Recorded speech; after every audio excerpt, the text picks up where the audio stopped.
So the thing about Frame is once you're used to treating your wife as adversarial, you're going to have to switch. Otherwise, you're going to treat any time she's happy as in a loss of Frame, and that's not what it's about.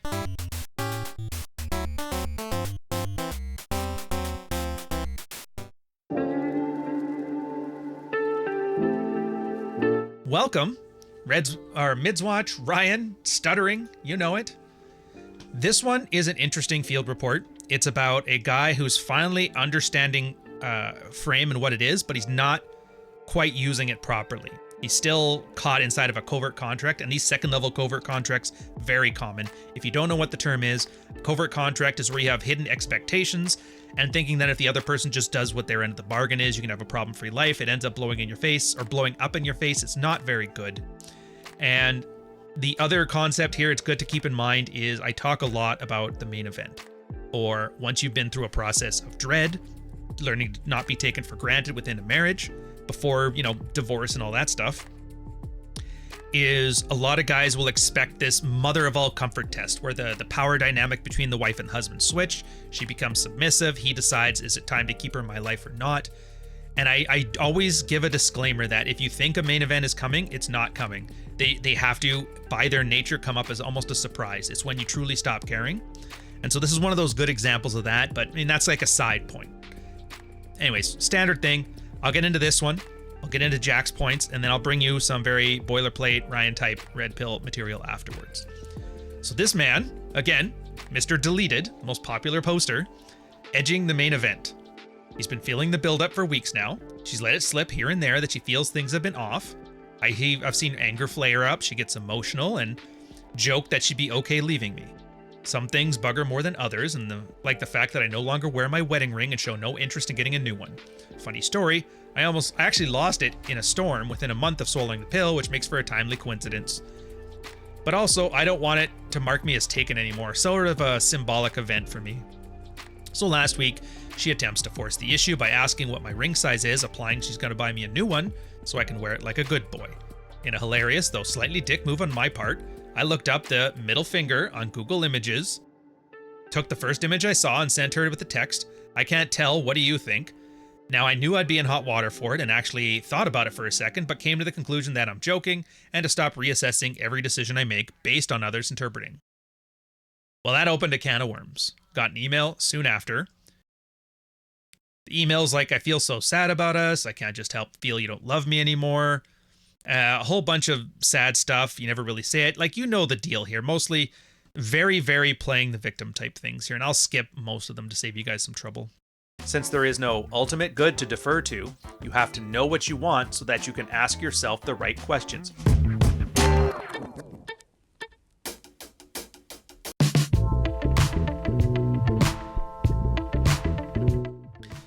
So the guy's back and says, I reply simply by saying, "It sounds like you have a lot on your mind and we should talk about it in person." No conversation was had. Cut to a few days later, a few rejections followed by a light withdrawal, not leaving the house yet, but I just go do my own thing. Then 3 sex sessions quickly described as 1, she's in it like a champ, but it's not working for me. 2, great session. 3, multiple angles, but the kid interrupts and she's not feeling it, so I finish up, and after 3, I yell, "Well, good enough for me." Then I winked. She started to get pissy, saying at least one of us got off, so I'm like, "Hey, ultimately, your pleasure's your problem."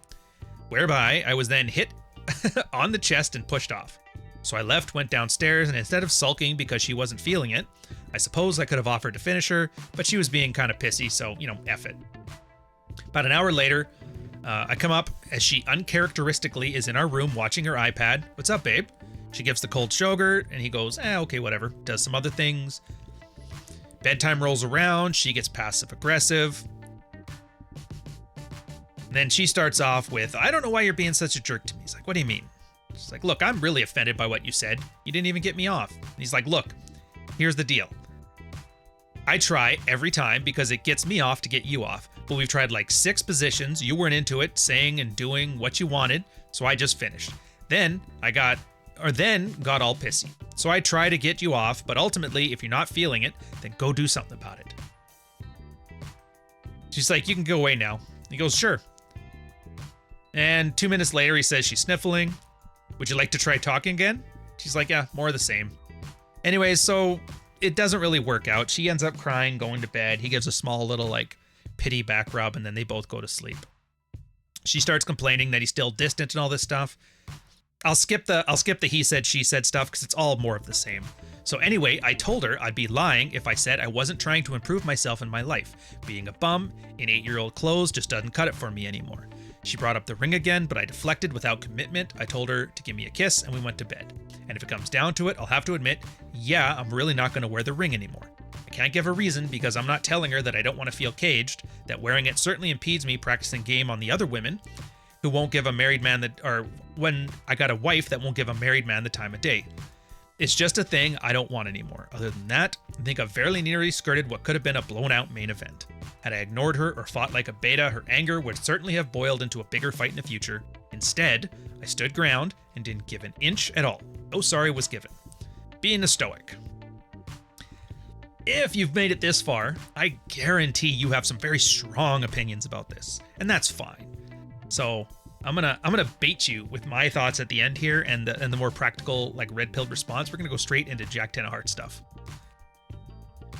And Jack's like, you dude, this is why you're screwing up comfort tests, man. In the beginning, her anger or distress were good signs. You know, for example, you try to go out and play sports, she nags you. You shut the fuck up, you leave the house. Clearly, her being upset is a shit test, so of course she's not going to act happy when you don't fail them.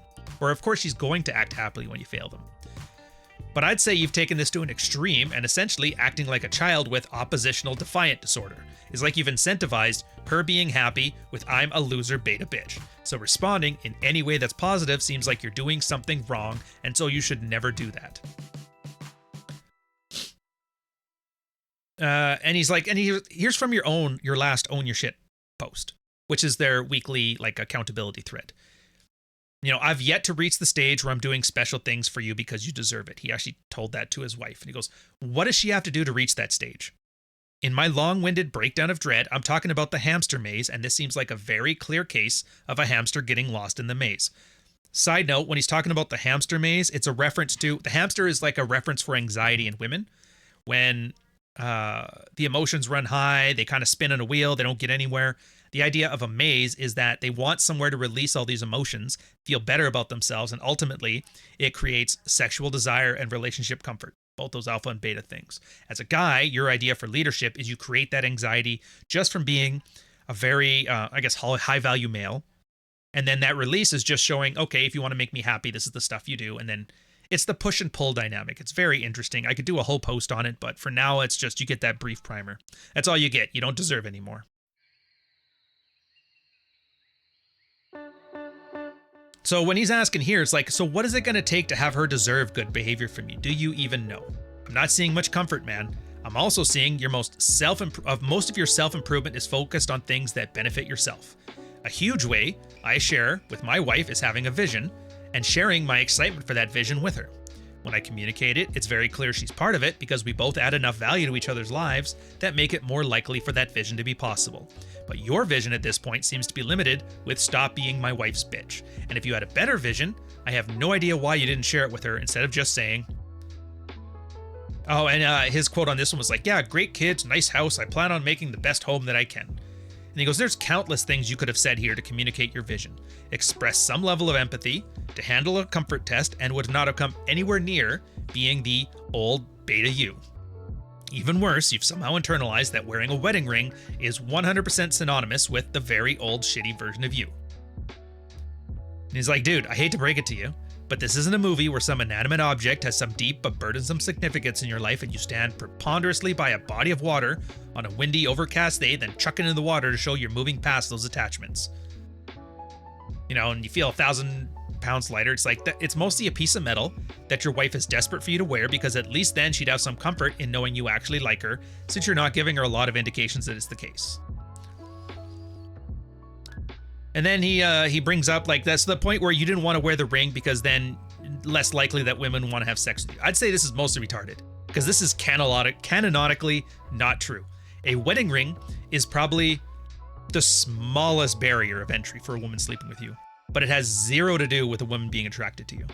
Among other things, a wedding ring indicates pre-selection, and it also allows you to practice game without overtly practicing game. The biggest reason why men have anxiety when it comes to approaching and flirting is that something like this will happen. And a wedding ring will give you 100% plausible deniability about a rejection. You're just talking. Okay, so I'm going to skip his personal anecdotes here because they're not important. And so I'd say this kind of sums up your marriage post-red pill. Seemingly becoming more adversarial than it probably needs to be. And this is where I go with the usual oak analogies and understand that men here need to become the Rock first because that's the most direct way of establishing boundaries so they can start assuming a frame for themselves. As the Rock, your wife stops shoving you around and eventually she gets tired and walks away and tries to catch your breath, and that's when you can finally start constructing your frame. Having constructed your frame though, you'll probably want your family to accept that frame, and it's hard to do when your frame is a double reinforced, steel caged, surrounded by titanium bars. That frame will guarantee that you never fail a shit test, but if you don't keep iterating on your frame, you can't ask us why your wife seems resistant to accepting it. And that's why your wife says stuff. I mean, it's great that you look good and everything, but I feel like it's for somebody else. Translation: your frame is made out of high quality steel, but are you intentionally making it so uncomfortable for a girl to enter intentionally? So look, the reason I wrote this is because as much as I think you're really close at finally turning the corner in this stuff, let me sum it up this way. Will your wife be upset at the idea that you're not going to let her shove you around and start constructing your frame? Yes. Is she going to be upset when she comes around to the idea of entering your frame? Yes. But you seem insistent on constructing one that's pretty cold and uninviting. Also yes. Perhaps, should you not respond to both situations in identical ways? The answer to this one will be left as an exercise for you. So, and this will be more like, this is 7 years ago. So now we're like red pilled more experience. It's been about a decade. This is the concept of the Rock versus the Oak, which you may have heard before. The Oak, I have it in my book, Praxeology Volume 1 Frame, and that's kind of where it came from. The idea here is, and the reason we pick an oak tree is because you can buffet it with winds, with hurricanes, all kinds of damage, and it buffets in the wind so you can tell something's affecting it, but the roots stay still. And that's the idea of your frame. Your wife can be emotional, your wife can be angry, and you're responding to it. You're not just ambivalent to it. Like, I'm sure you've heard the thing, the opposite of love isn't hate, it's apathy. And that's the point of it. But a lot of guys, you can't just start there. They've been such a sissy and submitting to their wife for so long that they essentially have to become a Rock. Essentially autistic. A Rock doesn't care. You can't tell if the wind's blowing on it or not. It just is non-responsive. And for a lot of guys, that's a starting point where you have to learn to have your own boundaries. If you've seen, and hopefully it's out by the time this video's out, Book 3, Praxeology, Volume 2, Dread. And what I'm talking about here is it's a concept called the scoreboard that we've talked about, where when you're first starting Dread, your first phase will be getting out of your wife's frame. Learning to stop being codependent, stop being validation seeking, that sort of thing. Just stop being pushed around. Second phase is learning to put points up on the board, and that's where you learn to develop your own frame. And then the third phase is bringing your wife into your frame. And he's right in the cusp between the two phases right now, where he's finally learned to have his own frame. He's, not afraid of his wife's emotions. The problem is now he's taking that victory and he's running with it, which is not really the point. You're not here because anything you do that pisses your wife off, as like a revenge fantasy, that'll teach you for not sleeping with me for 3 years. It's not really the point. The point is you get your frame together and then you make a decision. Is she valuable enough to get into my life? And that's why we asked earlier, what's that point where you have to decide that you got to start liking her again? Like, what is it she has to do? Do you know? I'd argue he doesn't. Most guys never have to think about this stuff, but and I know it sounds hokey, but it really is that what do you bring to the table? And I'm not going to tell you what it is because that's up to you, but once you have your frame, you have to figure out, what is it I want from the woman in my life? How do I express that? And, oh, you mean communicate? I'm like, yes, communicate. Eventually, you're going to have to communicate. And then to actually know, and that's the hardest part. Most guys just go with whatever feels good, but you actually have to know before you start feeling anything. Because otherwise you're just going to be led by your emotions. And a BPD chick with a great handy is going to make you feel great. But an awesome woman that's too tired that day is going to make you not feel great. So you got to sort that out for yourself. Anyway, so you're going to slowly start to see how all this stuff connects together in the next 20 episodes or so. But I'm not going to bore you with the details. I'll catch you guys in the next episode.